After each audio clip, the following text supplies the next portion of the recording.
Carta de Paulo aos Romanos, no capítulo 7.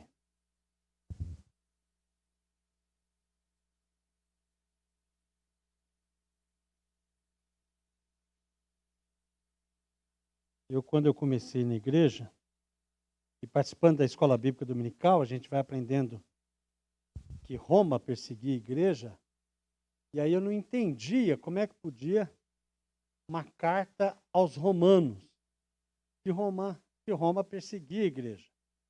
Mais tarde eu aprendi que não só em Roma tinha igreja, mas como na casa de César também tinha igreja. Paulo era ousado. Cada pretoriano que ficava vigiando ele pregava para esse camarada. Esse camarada se convertia e Paulo abriu a primeira igreja batista na casa de César. Brincadeira, igreja batista, né? Mas, só para os irmãos rir, mas os irmãos não riram, então não vale. Agora sim, agora valeu. Vamos a partir do texto do verso 14 de Romanos 7, que diz assim a palavra do Senhor para nós. Sabemos que a lei é espiritual. Eu, contudo, não sou, pois fui vendido como escravo ao pecado. Não entendo o que faço, pois não faço o que desejo, mas o que odeio. E se faço o que não desejo, admito que a lei é boa. Neste caso, não sou mais eu quem faz, mas o pecado que habita em mim. Sei que nada de bom habita em mim, isto é, em minha carne, porque tenho desejo de fazer o que é bom, mas não consigo realizá-lo. Pois o que faço não é o bem que desejo, mas o mal que eu não quero fazer, esse eu continuo fazendo. Ora, se faço o que não quero, já não sou eu quem faz, mas o pecado que habita em mim. Assim encontro esta lei que atua em mim. Quando eu quero fazer o bem, o mal está junto a mim. No íntimo do meu ser, tenho prazer na lei de Deus. Mas vejo outra lei atuando nos membros do meu corpo, guerreando contra a lei da minha mente, tornando-me prisioneiro da lei do pecado que atua em meus membros. Miserável homem que sou, quem me livrará, quem me libertará do corpo sujeito a esta morte?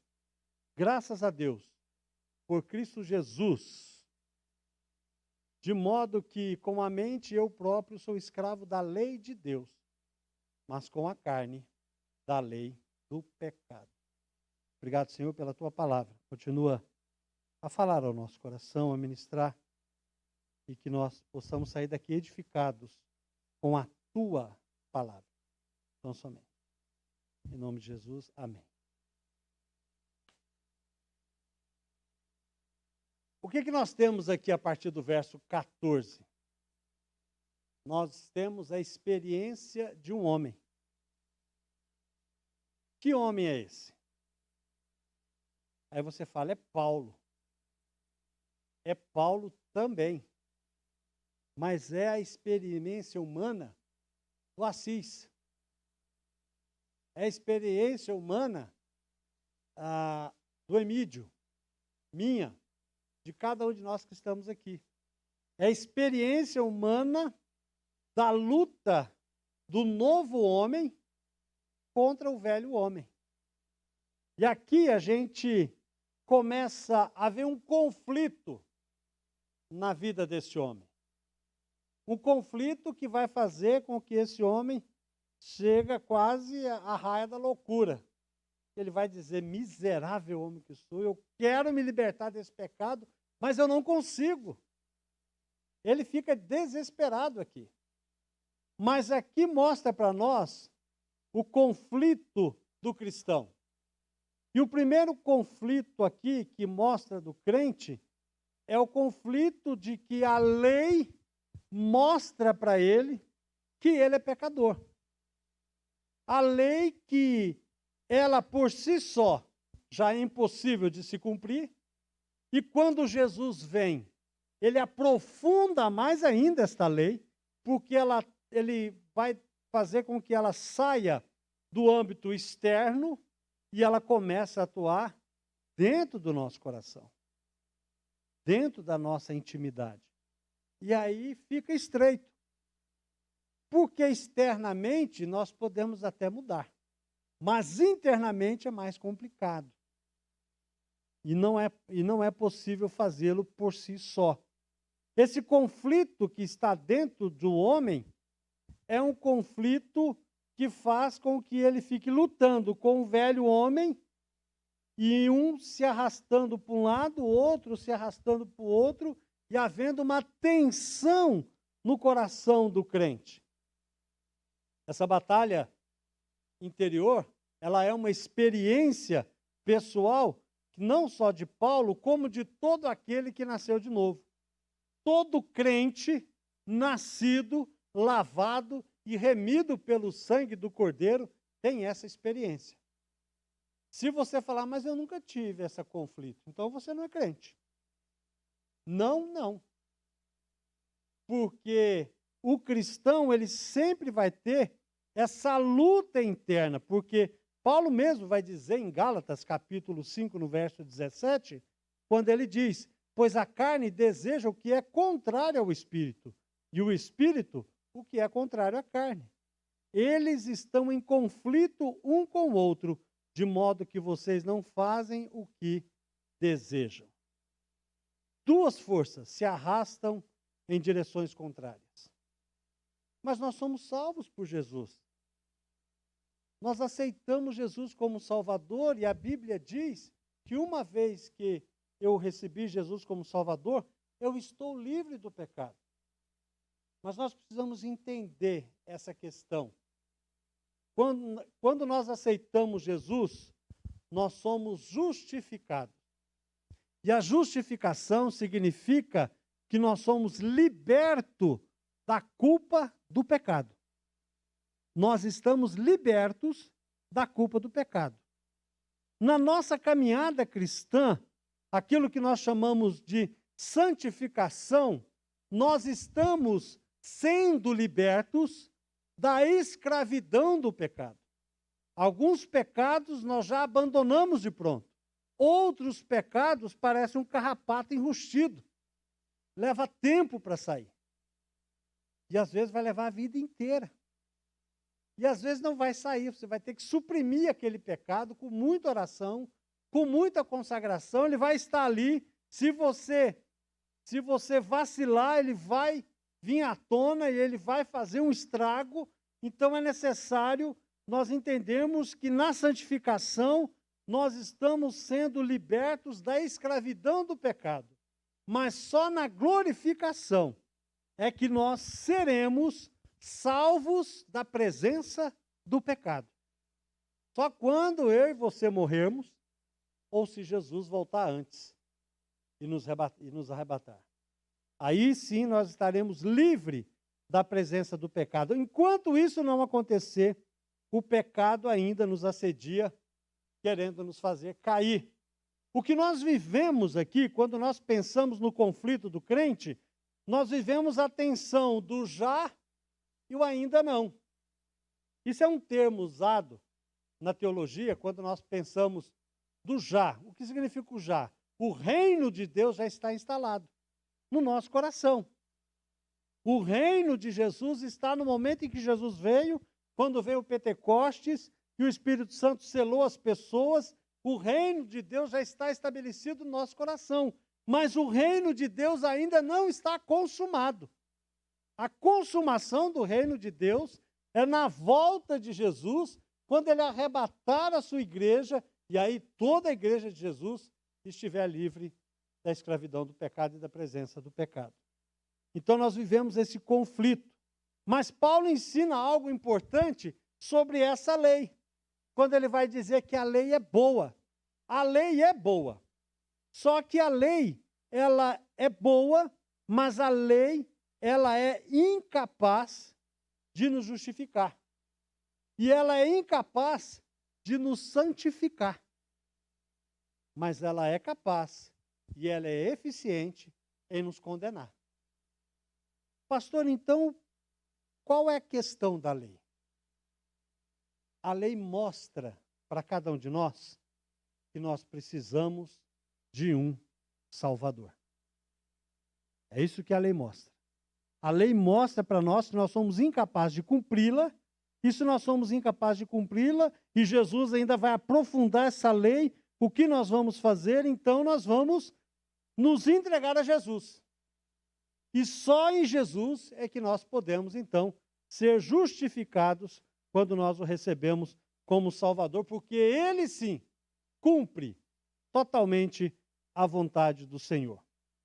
Em segundo lugar, o conflito do crente entre saber o que fazer ou não fazer. Saber e o fazer o que é certo. O verso 15, Paulo vai dizer: eu não entendo o que faço, pois não faço o que desejo, mas o que odeio.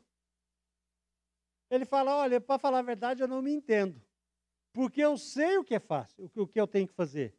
Eu sei exatamente o caminho que eu tenho que andar, mas eu não faço. Eu sei que o que é certo é isso, mas eu não faço isso. Eu acabo fazendo isso aqui que é errado. E Paulo começa, então, a olhar no seu coração e ver que todo ser humano, ele tem consciência daquilo que é certo e daquilo que é errado. Todo mundo tem consciência da luta interna que tem dentro da sua alma. Por quê? Porque Deus imprimiu no coração dos homens, você vai conseguir ler isso em Romanos capítulo 2, que Deus imprimiu no coração de cada homem a consciência daquilo que é certo e daquilo que é errado. E a luta interna que cada ser humano tem dentro de si. Mas algumas pessoas acham que o homem pode mudar através da educação. Não é isso? Educação para a sociedade hoje é o mais importante. Isso é uma ideia de Auguste Comte. Já viu falar nele? O pai do positivismo. Ele vai dizer que a maior necessidade do homem é a educação. Mas ele errou. Porque a educação, o conhecimento, não é suficiente para mudar um homem. Precisa haver transformação de caráter. Para que o homem não cometa o pecado e para que ele seja liberto do pecado, o seu caráter tem que ser transformado. Isso significa que nós não podemos só receber informações ou aprendermos. Tem que haver transformação, porque nós não somos o que nós sabemos. Nós somos o que nós fazemos. Essa é a grande diferença. E a gente só pode ser transformados e mudados pelo sangue do Senhor Jesus e pelo sacrifício dele na cruz. Em terceiro lugar, o conflito entre o crente, entre a liberdade e a escravidão.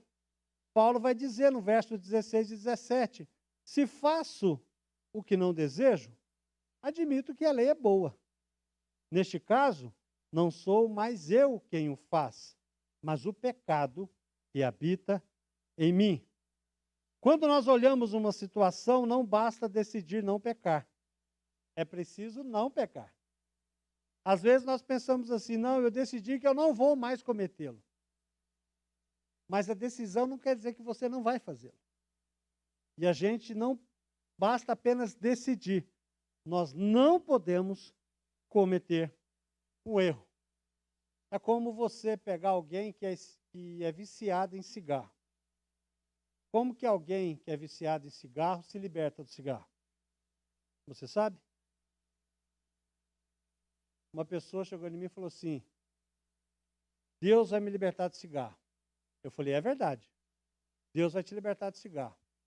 Então me dá a sua carteira de cigarro e vamos jogar fora. Eu falei, não. Mas como que você vai fazer? Você tem que abandonar. E se você precisa abandonar, você precisa arrancar ele do seu bolso. Certo? Não, mas eu tenho certeza que Deus vai fazer uma obra e eu não vou mais sentir a vontade de fumar. Isso não é verdade. Não é assim que nós fazemos. Quando alguém quer ser liberto de cigarro, ele tem que pegar a carteira de cigarro dele e jogar no lixo. Não ficar com nenhum cigarro no bolso. Não, só vou ficar com um aqui. Põe um aqui atrás da orelha. Só quando der aquela vontade eu dou uma tragada, né? O pessoal fala. Mas, na verdade, você tem que abandonar. E agora? E quando vier a vontade? Aí nós vamos confiar em Deus. E Deus vai trabalhar para que você seja liberto. Não é fácil, mas é um processo. E a gente precisa aprender que na nossa vida, se nós somos livres em Cristo e sabemos que vivemos num corpo de pecado, precisa haver cuidados na nossa vida. Porque existe uma diferença entre o pecado que sobrevive na pessoa e o pecado que reina.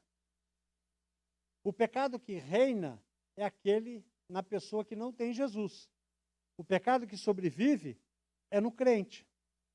Porque, embora ele esteja liberto do pecado, ele ainda está sujeito a um corpo de pecado.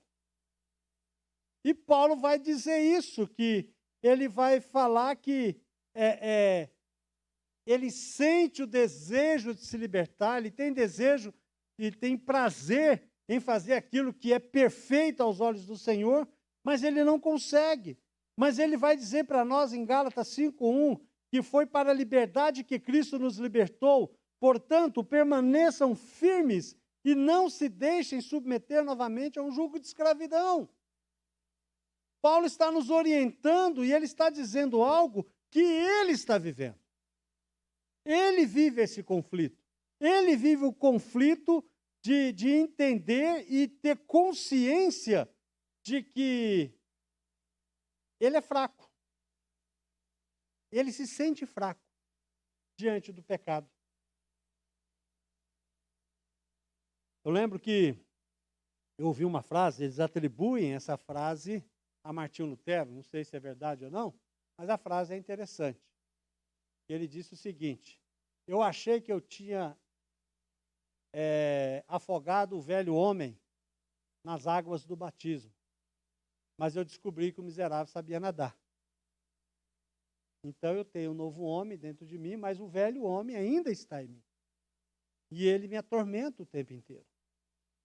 E a consciência, Paulo tinha consciência da sua fraqueza. Veja só o que diz o verso 18 e 19. Sei que nada de bom habita em mim, isto é, na minha carne, pois tenho o desejo de fazer o que é bom, mas eu não consigo realizá-lo. Pois o que faço não é o bem que desejo, mas o mal que eu não quero fazer, esse eu continuo fazendo. Embora o velho homem não tenha o poder de nos dominar, ele é capaz de mostrar para cada um de nós o quanto nós somos fracos, o quanto cada um de nós somos frágeis.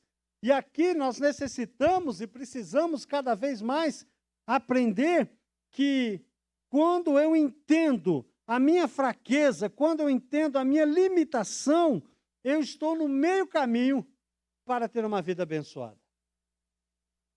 E finalmente, em quarto lugar, ele vai dizer sobre o conflito da guerra interior do crente. Do verso 21 ao verso 25 diz assim: assim encontro esta lei que atua em mim. Quando quero fazer o bem, o mal está junto de mim. Pois no íntimo do meu ser, eu tenho prazer na lei de Deus.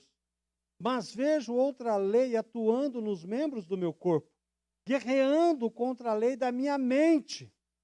Quer dizer, Paulo tinha consciência do que queria fazer, mas o seu coração queria fazer outra coisa.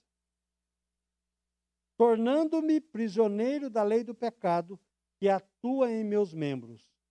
Miserável homem que eu sou, quem me libertará do corpo sujeito a esta morte? Depois eu leio o verso 25. O que Paulo está dizendo foi uma coisa que uma vez um rapaz veio falar comigo e ele estava triste. Ele estava choroso. Ele falou: pastor, eu estou tão entristecido. Eu estou tão entristecido porque eu sei que eu peco demais. Mas eu não quero pecar. Eu quero fazer o que é certo. Mas eu não consigo, pastor. E isso está entristecendo o meu coração muito grande. E eu dei um abraço, falei assim, glória a Deus. Eu, como glória a Deus, pastor? Falei, glória a Deus por você se sentir assim. Falei, por quê, pastor? Porque só sente assim quem é crente. Só se sente entristecido com a sua vida cristã, só se sente insatisfeito com a sua santificação, só se sente insatisfeito com a sua vida devocional, só se sente insatisfeito com a sua condição quem tem Jesus no coração, porque é o Espírito Santo que está acusando o pecado. E isso é bom. Isso é bom, porque o Espírito de Deus testifica com o nosso espírito que nós somos filhos de Deus. Então isso é bênção, meu irmão. Falei para ele, vamos fazer um culto de ação de graças, porque você está triste com o pecado no seu coração. Porque nós precisamos ter isso no nosso coração e entender isso que Paulo fala, pois no íntimo do meu ser tenho prazer na lei de Deus. Paulo está dizendo assim, olha, eu sei que eu peco, eu sei que eu cometo erro, eu sei que eu prometo que eu não vou errar e eu acabo errando. Eu sei que eu peço perdão a Deus pelo meu pecado e eu acabo cometendo ele de novo. E isso entristece o meu coração. Eu fico quase desesperado e aí o diabo vai usar isso para falar para nós. Está vendo? Você não consegue ser crente. E Deus está falando assim, é isso aí, o caminho é esse mesmo. O caminho é de pedir perdão, o caminho é de pedir restauração, porque Deus é o Deus do recomeço. Ele sempre está pronto a nos perdoar. O Salmo 103, que está na leitura que nós fizemos no domingo, Deus diz que coloca a gente de um lado e coloca o nosso pecado do outro lado, bem longe, porque Deus não leva em conta os nossos pecados.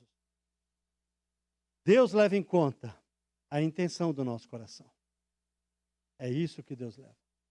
E quando nós olhamos o texto da palavra de Deus, que diz para nós, lá em Jeremias 17:10, que diz assim, Deus falando, eu sou o Senhor que sonda o coração e examina a mente, para recompensar cada um de acordo com a sua conduta, de acordo com as suas obras. A maior obra que eu e você podemos fazer é chorar os nossos pecados. É lamentar os nossos pecados. Sabe qual é a parte de você que Deus leva em conta? É a parte em que você se ajoelha no seu quarto. Chora a Deus. Pede perdão. E diz para Ele que você quer começar de novo. Esse é que Deus leva em conta. É esse que Deus quer perdoar. É esse que Deus quer ter comunhão. E quando isso vai acabar? Quando Jesus voltar. Mas enquanto nós ficarmos incomodados com o nosso pecado, e a gente tiver essa consciência, miserável homem que eu sou, quem me libertará do corpo dessa morte? Nós podemos ler o que Paulo vai dizer no último versículo. Graças a Deus, por Jesus Cristo nosso Senhor, de modo que com a mente eu próprio sou escravo da lei de Deus, mas com a carne, da lei do pecado. Enquanto nós estivermos aqui, nós vamos lutar contra o pecado. Mas Jesus venceu o pecado. E não é que nós vamos vencer. Nós já vencemos. Nós já temos a vitória em Jesus. Mas esse sentimento de tristeza com o pecado, isso é bom. É bom para nos deixar alertas. E é bom que a gente fique insatisfeito com a nossa vida cristã. Insatisfeito com a nossa santificação. Insatisfeito com as obras que Deus tem feito aqui. Senhor, faz mais. Está pouco ainda. Senhor, transforma mais. Senhor, muda cada vez mais o meu caráter.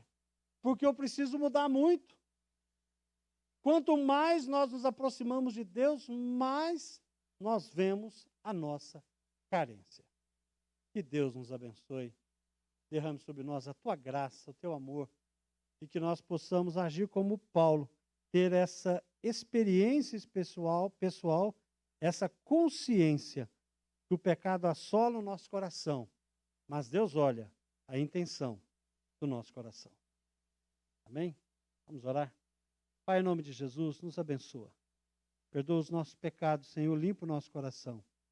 Deus, que a cada momento nós possamos ser libertos daquilo que nos escraviza. E possamos estar totalmente, ó Deus, dentro da tua vontade. Mas sabemos, ó Deus, que isso só será consumado o dia que o Senhor nos resgatar, o dia que o Senhor voltar. Nós te agradecemos no nome de Jesus. Amém.